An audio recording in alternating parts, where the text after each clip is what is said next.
Hi Sandy, it was great to hear about your presentation.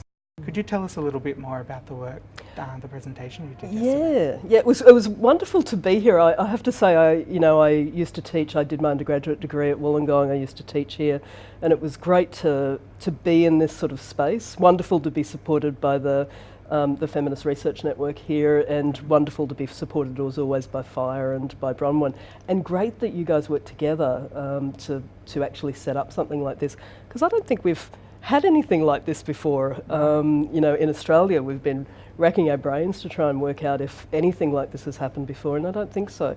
So it gave me this funny opportunity, because I work in the museum space, and I would say that even though quite some years ago and during my PhD I did some work on gender and sexuality. In fact, it was about intersections of gender, sexuality and indigeneity. I'm a Wiradjuri woman, and it was a little bit about how I contemplate those aspects of myself, I guess, within that space. And I'm a creative artist, so it was wonderful to do that. But since I've started working on the museums project, which is going out to 450 museums all over the world, in the US, the UK and Australia, in fact, since I've been doing that, I've been looking at the representation and engagement with Indigenous peoples or First Peoples in those spaces. And it's been a lovely process, but I've been looking at it really broadly. Yeah. And when I realised that this was on, I started to properly think about some moments that had happened over the visiting those 450 museums that were around representations of gender and sexuality within those representations of First Peoples. And they were pretty sparse. There were a few moments, but mostly it was absent. And in fact, in some cases, I talked to curators about it, and some people had said, look, it's very complex for a visitor to understand not only what appears to them as a very foreign space of understanding a community, as well as understanding the sexuality and gender issues within that space. And I remember at the time thinking, that doesn't sound like they've really had very much of a think about it. And I guess I wanted to tease that out. And there were some instances where, in fact, gender and sexuality had been teased out to some extent, but there wasn't a great complexity to it. So part of what was happening when I was going and talking to some of these curators was that I was in that space of just thinking, can I ask them about whether sexuality and gender is something that they should be incorporating.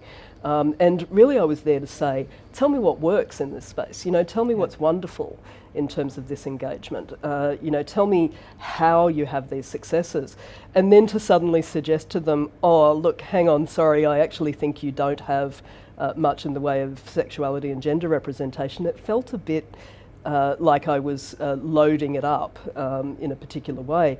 But it was just then me reflecting that although I'd been asking this question about success, there were these moments that were coming through where it was clear that would have given us a more complex understanding of historic cultural groups, but also contemporary.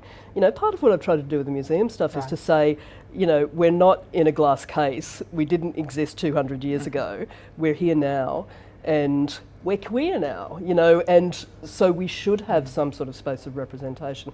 And so seeing it in the few times that I had was wonderful, and then not seeing it was something that has occurred to me at a very low level, but this conference has actually made me really think about it in that way. And on that note, I'd like to ask, how did this conference reconfigure or refresh your sense of queerness, about gender and sexuality, and how that reflected on your work? And how in a huge way. I mean, I'd realised before how transformative that whole process was of remembering that I don't have to keep these things as separate. In a funny way, when I'd done my PhD, it was about gender, sexuality, indigeneity, and how they blend.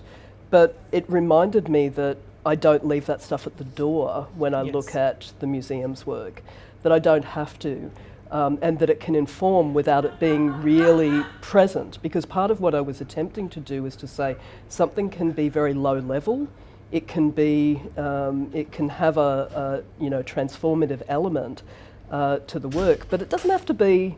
It doesn't have to be something that that is where it's only about gender and sexuality. It can be, it can be about the total of representation, and those elements can be markers of how much people are really hearing the true story of an Indigenous community. Because if you're not hearing everything that's about the variety and the diversity, then that's a marker for me that you're probably hearing a very commodified idea of what that community is. And most of us have the perception that a museum space is kind of where reality and truth are reflected in our everyday lives. Yeah, that's the theory. And then when it plays out, and because my project is about all the things that work, so it's all the great things that happen within a museum space. So it's not all of the problems and all of the terrible things that museums are doing, but all the successes.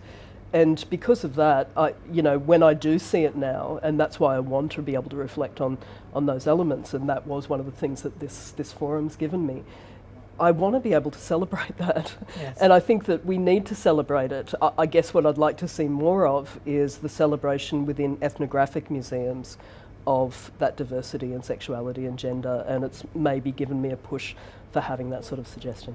Right.